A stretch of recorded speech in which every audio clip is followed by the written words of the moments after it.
మిత్రులకు, జైరాబాద్ పార్లమెంట్ సభ్యులు గౌరవనీయులు సురేష్ కుమార్ షెట్కార్ గారికి, మరియు మున్సిపల్ చైర్మన్ ఆనంద్ స్వరూప్ షెట్కార్ గారికి, డిఎస్పీ గారికి, తర్వాత వేరే ఇతరత్ర అతిరథులు మహారథులు నాతో ఉన్నటువంటి అందరి అధికారులకు, ఇక్కడికి వచ్చినటువంటి విద్యార్థులకు మరియు అందరు ఉపాధ్యాయులకు అందరికి కూడా నా యొక్క నమస్కారం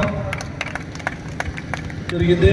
ఈరోజు కూడా ఈ గణతంత్ర దినోత్సవం సందర్భంగా విద్యార్థులకు ప్రోత్సహించాలనే ఉద్దేశంతో ఈరోజు ఈ మార్చ్ పాస్ట్ కానీ ఈ కల్చరల్ యాక్టివిటీస్ కానీ కూడా చేపట్టడం జరిగింది. గత 3-4 రోజుల క్రితమే భారత రాజ్యాంగం మీద క్విజ్ పోటీ కూడా ఏర్పాటు చేయడం జరిగింది. ఫస్ట్, సెకండ్, థర్డ్ ప్రైజ్లు ఆల్రెడీ జడ్జెస్ సెలెక్ట్ చేసిండ్రు. వారికి కూడా బహుమతులు ఇవ్వడం జరుగుతుంది, అవార్డులు ఇవ్వడం జరుగుతుంది. అదొకటే కాకుండా పచ్చదనం పరిశుభ్రత అనే ఎస్ఐ రేటింగ్ కాంపిటీషన్ కూడా దాని మీద కూడా కండక్ట్ చేయడం జరిగింది. సో దానికి కూడా మా 3 బహుమతులు కూడా ఇవ్వడం జరిగింది. ముఖ్యంగా విద్యాపరంగా నారాయణ ఖేడ్ రోజు రోజుకు ముందుకు దూసుకుపోతూ ఉంది. ఎంతో మందికి ఈ ప్రభుత్వం ఏర్పడిన తర్వాత ఎంతో మందికి ఉద్యోగాలు రావడం జరిగింది. 55,000 ఉద్యోగాలు ఈ రాష్ట్రంలో గత 10 సంవత్సరాల నుంచి ఎలాంటి ఉద్యోగాలు లేకుంటే ఈరోజు ఈ ప్రభుత్వం ఏర్పడిన తర్వాత ఉద్యోగాలు ఇవ్వడం జరిగింది. విద్యాపరంగా అన్ని స్కూళ్లను డెవలప్ చేసి అందరికీ క్రీడలలో ప్రోత్సహించాలి, తర్వాత అన్ని కల్చరల్ యాక్టివిటీస్ లో ప్రోత్సహించాలి, విద్యలో ప్రోత్సహించాలి, కాంపిటేటివ్ ఎగ్జామ్స్ లో ప్రోత్సహించాలని చెప్పేసి ఈ ప్రభుత్వం కృత నిశ్చయంతో ఉంది. మీరందరూ చూస్తా ఉన్నారు. క్రీడా యూనివర్సిటీ కూడా మొన్ననే మన గౌరవ ముఖ్యమంత్రి రేవంత్ రెడ్డి గారు ప్రారంభించడం జరిగింది. అదొకటే కాకుండా నిరుద్యోగ సమస్యను నిర్మూలించడానికి స్కిల్ యూనివర్సిటీ కూడా అది తీసుకురావడం జరిగింది. ట్రైనింగ్ యువకులకు అందరికీ ట్రైనింగ్ ఇచ్చి ఉద్యోగ ఉపాధి అవకాశాలు కల్పించే విధంగా ఈ ప్రభుత్వం కృషి చేస్తుంది అని చెప్పేసి నిజంగా ఈ రోజు నాకు సంతోషంగా ఉంది. ఎందుకంటే అన్ని schools, government schools, private schools అన్ని కూడా మంచి చేయడం జరిగింది. ఇది ఒకటే కాకుండా చాలా ప్రదర్శనలు ఇచ్చిండ్రు అన్నదాతలు పేరు మీద. తర్వాత ఎవరైతే మిలిటరీ మన సైనికులకు వారు కూడా మంచి ప్రదర్శన ఇవ్వడం జరిగింది. తెలంగాణ కల్చర్ని మంచి నృత్యాలతోని అందరికీ తెలిసే విధంగా ఈరోజు కృషి చేయడం జరిగింది. కాబట్టి తర్వాత సమయము ముఖ్యమని చెప్పేసి కూడా ఇంకో ప్రోగ్రాం కూడా చాలా మంచిగా చేయడం జరిగింది. వారి ప్రతిభా పాటవ విద్యార్థుల యొక్క టాలెంట్ని బయటికి తీయాలి అనే ఉద్దేశంతోనే ఈ కార్యక్రమాలన్నీ చేపట్టడం జరుగుతూ ఉంది. ఎందుకంటే సమాజంలోని, దేశంలోని ఇన్ని సమస్యలు ఉన్నాయి, ఇన్ని సమస్యలను తీర్చే విధంగా ముఖ్యంగా మన తెలంగాణ ప్రభుత్వం, తెలంగాణ రాష్ట్రంలోని అన్ని సమస్యలు తీర్చే విధంగా ఈరోజు కూడా ఈ గణతంత్ర దినోత్సవం సందర్భంగా మా ముఖ్యమంత్రి రేవంత్ రెడ్డి గారు కూడా 4 స్కీమ్లను ముందుకు తీసుకుపోబడతా ఉంది. ఎందుకంటే మా రైతులకు చాలా కష్ట నష్టాలు ఉన్నారో వారికి రైతు పెట్టుబడి ఇచ్చి ప్రోత్సహించాలని చెప్పేసి రైతు భరోసా అనే కార్యక్రమం తీసుకొని పోవడం జరుగుతూ ఉంది. తర్వాత ఉపాధి ఈ ఫేర్ ప్రైస్ షాపులలో బీదోళ్లకు, బిలో పావర్టీ లేని వాళ్ళకు తినడానికి బియ్యం ఇవ్వడం జరుగుతూ ఉంది. ఎందుకంటే గతంలో మా మన్మోహన్ సింగ్ గారి ప్రభుత్వం అన్నిటి కూడా ఫుడ్ సెక్యూరిటీ, ఆహార భద్రత చట్టం తేవడం జరిగింది. నిర్బంధ విద్య చట్టం కూడా తీసుకురావడం జరిగింది. ప్రైమరీ ఎడ్యుకేషన్ కంపల్సరీ కూడా చేయడం జరిగింది. ఇదొకటే కాకుండా ఉపాధి హామీ పథకం, ఇతర రూరల్ ఇండస్ట్రియలైజేషన్ పాలసీ, ఏదంటే గ్రామీణ పారిశ్రామిక ఉద్యమం కూడా అలాంటి స్కీమ్స్ కూడా ఎన్నో తీసుకురావడం జరిగింది. కాబట్టి ఇలాంటి స్కీమ్స్ తర్వాత మన నారాయణ ఖేడ్ నియోజకవర్గాన్ని విద్యాపరంగా అభివృద్ధి చేసి విద్యార్థులకు మంచి బోధన ఇచ్చి మంచి ట్రైనింగ్ ఇస్తే వారు అత్యున్నత శిఖరాలకు ఎదిగి ఇంకా ముందు ముందు పోవాలి, వారి కుటుంబాన్ని పోషించుకోవాలి, మన రాష్ట్రానికి, దేశానికి మంచి పేరు తీసుకొచ్చే విధంగా మీరందరూ కృషి చేయాలని చెప్పి చెప్తూ ముగిస్తా ఉన్నాను. జై హింద్.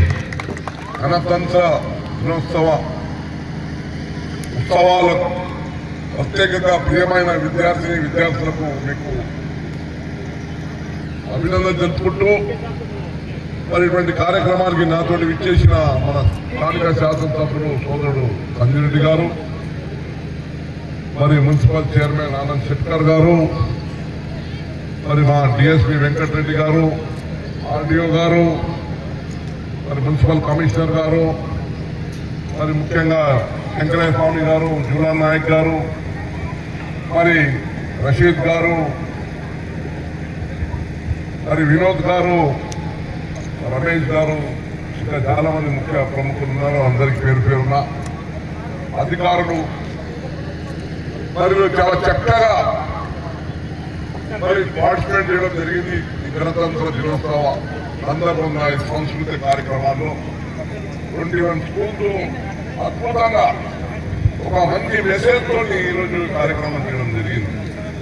రైతుల పరిస్థితి ఏంటి, అన్నదాత బాగుంటేనే దేశం బాగుంటుందన్న సందేశం, దాంతోపాటు దేశభక్తి కోసం మన ఆర్మీలో ఏ త్యాగాలు చేస్తున్నది దేశభక్తి మరి చూపించడం, సమయంలో ఎంత వాడుకోవాలి అని సమయ భావాన్ని కూడా ఎంత ఉపయోగించమని చెప్పడం, అంటే ప్రతి ప్రదర్శనలో మంచి సందేశము ఈరోజు ప్రదర్శించడం జరిగింది.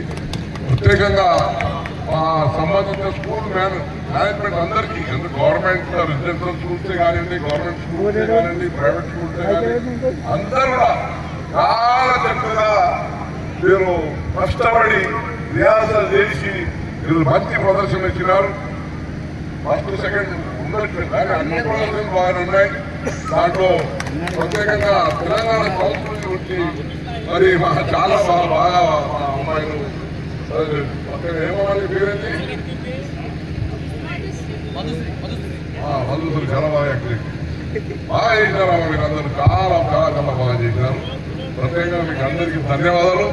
అదేవిధంగా మా నారాయణ ప్రాంతానికి మన శాసనసభ్యులు గారు చెప్పినట్లు అన్ని రంగాల్లో చూసుకోపోతా ఉన్నది. మరి మొన్ననే మీరు చూసినారు, కొందరు టీచర్లు సెలెక్ట్ కావడం జరిగింది. 100 సెలెక్ట్ కావడం, మంచి మంచి ఆఫీసర్ సెలెక్ట్ అవుతా ఉన్నారు. అంటే చదువులో కూడా అన్ని విధాలా మేము ముందున్నామని మన ప్రతిభ చూపిస్తా ఉన్నారు. మరి తప్పకుండా మా కాంగ్రెస్ ప్రభుత్వం మీరు చూస్తున్నారు.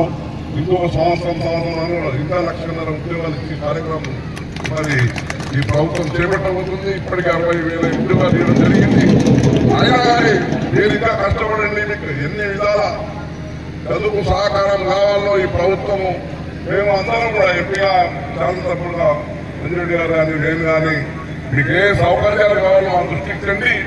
విద్యారంగంలో కానీ మీకు ఏ విషయంలో కానీ తప్పకుండా మీకు అందరికీ సహకరించి మీరు మా మెదక్ మా సంగారెడ్డి జిల్లాలో కాదు మా తెలంగాణలో నంబర్ 1 నియోజకవర్గంగా చదువులో ముందుండాలని నేను కోరుకుంటూ మరి సమయం చాలా ఇబ్బంది ఉన్నప్పుడు ఎండలో మీరు మరి ప్రదర్శన ప్రత్యేకంగా మీ కష్టానికి అభినందనలు.